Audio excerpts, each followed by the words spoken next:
నువ్వు వెల్లడిపరిచినట్లు ఆ వాక్య మర్మమును చెప్పడానికి అనుకూలమైన సమయము హ్మ్. దేవుడు దయచేయవలనని దయచేయవాలని మా కొరకు ప్రార్థించుడి. ఇప్పుడు నాకు చెప్పాలా? ఎవరి కోసం ప్రార్థన చెప్పండి?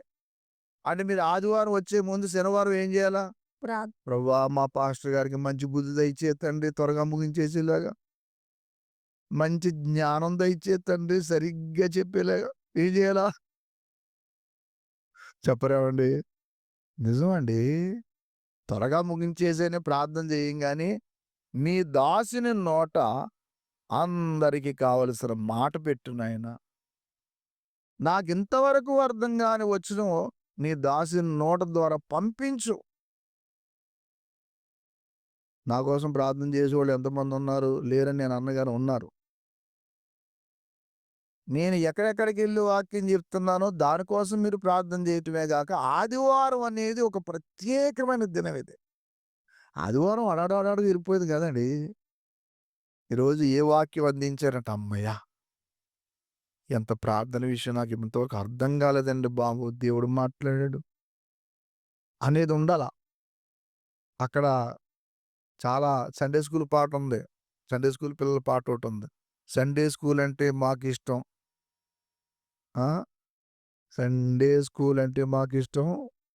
వన్ డే మ్యాథ్స్ అయినా మానేస్తాం. వన్ డే మ్యాచ్ అంటే వన్ డే మ్యాచ్ అయినా మానేస్తాం. అంటే వన్ డే మ్యాచ్ అంటే ఆఖరికి క్రికెట్ గూడా మానేస్తాం. ఎన్నెన్నో పాటలుంటాయి. ఎన్నెన్నో ఉంటాయి. అందుకనే నేను మొన్న పోయిన వారం జెప్పాను మీకు. మందిరానికొచ్చినప్పటికి ఎలా రావాలంటే ఏడుత్తు జనం యెహోవా మందిరమునకు వెళ్ళుదమని మందిరానికెళ్తాడు మన మొఖం చూసిన వాళ్ళు ఈ భలే కలగెళ్తారండి బాబు.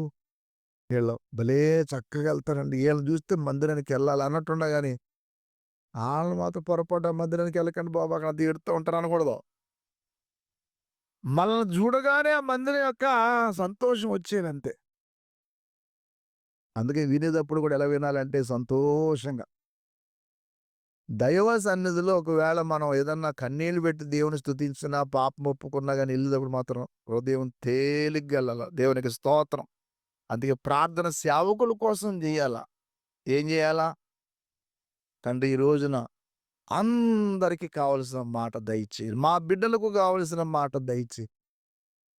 మాకు ఏదైతే కావాలో అది మాకు అందించు అని ప్రార్థన చేయాలి. వారమంతా ఈ ప్రార్థన గుర్తుపెట్టుకోండి.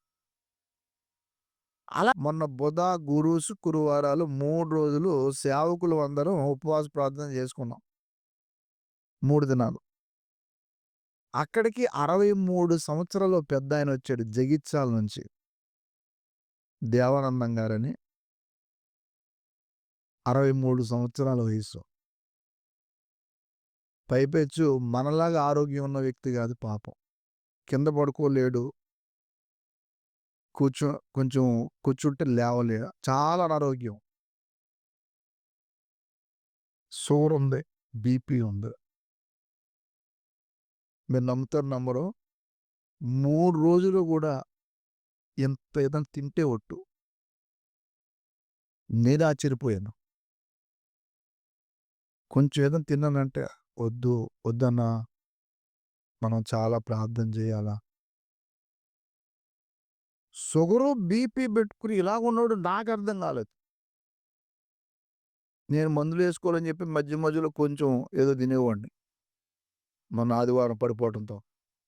బండి స్కిడ్ అయి పడిపోతాం. కాలు దెబ్బతగిలేసింది.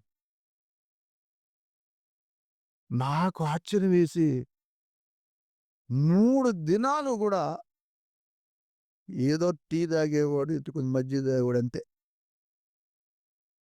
నాకు ఆశ్చర్యం నేను ఆశ్చర్యంగా ఎంత దేవుడిని స్తుతించానంటే పట్టుదల. ఎంత బలీయమైంది తెలుసా ప్రార్థన. ప్రతి అవసరం కోసం ప్రార్థన చేయడం. నేను మొన్న ఖమ్మం వెళ్ళి నిన్న తెల్లవారుజామున మళ్ళీ అటు నుంచి ట్రైన్‌లో వస్తున్నా. ఒక అమ్మగారు నేను తెల్లవారుజామున లేసిపోయి నేను పైన కూర్చొని ప్రార్థన చేస్తున్నా. ఈలోపు కిందకి ఎందుకు ఇలా చూశాను. ఈ లోపల ఒక అమ్మగారు ఎదురుగుంట కింద సీట్‌లో లేచి ముసుగేసుకొని అక్కడ ప్రార్థిస్తారు. కొంతమంది ప్రార్థనా జీవితంలో ఎంత అద్భుతం అంటే, మీరు ఏది మనం చింతించి ఏం చేయలేమంట. ఏం చేయాలి చెప్పండి? ప్రతి విషయంలో ఏం చేయాలా? మీరు ఏ కొన లేవండి, ప్రార్థించండి. అన్ని సమస్యలు దేవుడు తీరుస్తాడు. మీరు ప్రార్థనకి మించిన ఆయుధమే లేదు. అందుకే మీరు జీవితంలో ప్రార్థన ఇలా చేయాలని చెప్పాను. ఇలా ఇంతమంది కోసం చేయాలని. ప్రార్థన ఏం చేస్తదని చెప్పలేదు మీకింకా. ప్రార్థన ఎలా చేయాలి? ఎవరి కోసం చేయాలి? అని చెప్తూనే వచ్చాను. ఉపవాస ప్రార్థన చేయండి, కుటుంబ ప్రార్థన చేయండి. ఎక్కడ పెడితే అక్కడ ప్రార్థన చేయండి అన్నాను గాని, మరి ప్రార్థన ఏం చేస్తది మనకి? అంటే ప్రార్థన మొట్టమొదటిగా మనకి జ్ఞానం ఇస్తది. ప్రార్థన సమస్య నుండి బయటికి తీసుకొస్తది. ప్రార్థన వ్యక్తులను మారుస్తది. ప్రార్థన మనల్ని ప్రకాశింపజేస్తది. ఏది మర్చిపోయినా ప్రార్థన మారవకండి. దావీదు 19:47 అంటాడు. తెల్లవారక మునిపే మొర్రపెట్టి తిని, నీ మాటల మీద ఆశ పెట్టుకొని, రాత్రి జాములు కాకముందే నీ వాక్యమును ధ్యానించుటకు నా కన్నులు తెరుచుకొందును అంటాడు. మీరు అడవిలో ఉండండి చాలు. ప్రార్థనా వాక్యాన్ని చేతపట్టుకోండి. మీ జీవితంలో ఎంత దేవుడు ఏం చేస్తాడో మీకే తెలుస్తది. అందుకే మనకి ఈ లోకంలో ఏ భయం లేదు. ఎందుకు తెలుసా? మనకి దేవుడు ఒక ఆయుధం ఇచ్చాడు. ఏంటి ఆయుధం చెప్పండి అది? ప్రార్థన ఆయుధం. ప్రార్థన చేయండి. అన్నిటికి దేవుడు ప్రతి దానికి పరిష్కారం చూపిస్తాడు. ఎంత ప్రార్థన చేస్తారో అంతగా దేవుడు దీవిస్తాడు. మీకు ప్రార్థన మీద నమ్మకం లేకపోతే నేనేం చేయలేను. మీకు ప్రార్థన అనే దాని మీద ఉంచండి. తర్వాత సంఘ అభివృద్ధికి ప్రార్థనే కారణం. ప్రార్థనే. ప్రతి చిన్న విషయం ప్రార్థన చేయండి. అన్నిటికి ప్రార్థన చేయండి. చాలు. నేను చెప్పాను మీకు ఎన్నోసార్లు. నాకు బనీన్ కోసం అడిగితే నన్ను పెంచిన ఆత్మీయ తండ్రి ప్రార్థన చేయన్నాడు ఆయన.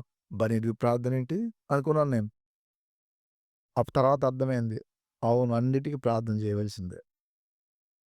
ఎలాగ దేవుడు ఏం చేస్తాడండి? మనకు తెలియదు. ప్రార్థనలో పెట్టండి. అన్ని దేవుడు చేస్తాడు. మీరు ఎక్కువజామున లేవగలిగితే ధన్యులైతారు. మీ సమస్యలన్నీ దేవుడు తీరుస్తాడు. కొంచెం ఉన్నా గాని దేవుడు ఎక్కువ చేసి మీరే మాదిరైతారు. కాబట్టి ప్రార్థనకి ఎప్పుడు నిర్లక్ష్యం చేసుకోకండి. అది నేను నా కోసం చెప్తలేదు. మనందరి క్షేమాభివృద్ధి కోసం చెప్తూ ఉన్నాను. ప్రార్థన చేసేవాళ్ళు ఎల్లప్పుడూ దానియేలులా ఉంటారు. దానియేలు సింహం నోళ్ళని మూసాడు. బెల్షస్సర్ రాజు దర్యావేషు రాజు ఏం చెప్పాడు తెలుసా? దానియేలు తన దేవుని యందు భక్తి గలవాడైనందున తన దూతను పంపి సింహములు తనకి ఏ హానియు జరగకుండా కాపాడెను అని దానియేలు గ్రంథము 6వ అధ్యాయంలో చెప్తాడు. మీరు ఇంటికెళ్ళి చదువుకోండి. చాలా మంది మనుషులు ఏదో చేస్తారనుకుంటే మనుషులు కొంతవరకే చేస్తారు. కొన్ని చేస్తారు. ప్రార్థన అన్నీ చేస్తది. కాబట్టి మీ ఇష్టం. మీరు సంఘానికొచ్చి ప్రార్థన చేస్తారో మానేస్తారో తెలీదు. సంఘ క్షేమాభివృద్ధి కోసం చేస్తారో లేదో నాకు తెలియదు గానీ, మీ చేతుల్లో పెడుతున్న దేవుడికి లెక్క మనం అందరం చెప్పుకోవాలి. నేను మిమ్మల్ని ఎవ్వరిని లెక్క అడగను. నన్ను మీరు లెక్క అడగరు. కానీ రేపొద్దున అందరం ఎక్కడ నిలబడాలి చెప్పండి? ఎక్కడ నిలబడాలా? ఎక్కడ? దేవుడి న్యాయపీఠం ఎదుట నిలబడాల. అప్పుడేం చేయాలా? మీ పిల్లల విషయం దేవుడు లెక్కెడితే ఎందుకు నిర్లక్ష్యం చేసావమ్మా? వాళ్ళెందుకు అలా వదిలేసావు? మన భర్త విషయం అడుగుతాడు. భార్య విషయం అడుగుతాడు. నీ భార్య జీవమనే కృపావరములో పాలుభాగస్తురాలని చెప్పాను నీకు. ఎందుకు వదిలేసావు అలాగా? నీ పిల్లలు దేవుడు నీకు ఒక బహుమానంగా పిల్లల్నిచ్చాను. నా కోసం పెంచుతావని. ఆళ్ళని తల వదిలే అని నన్ను అడుగుతాడు. దేవునికి లెక్క చెప్పకుండా ఈ భూమి మీద ఒక్కడు తప్పించుకోలేడు. కాబట్టి జాగ్రత్తగా ఉందాం. ఇదంతవరకు నేను చెప్పింది ఏంటంటే ప్రార్థన అనే దాన్ని మీరు ఆయుధం పెట్టుకోండి. చాలు.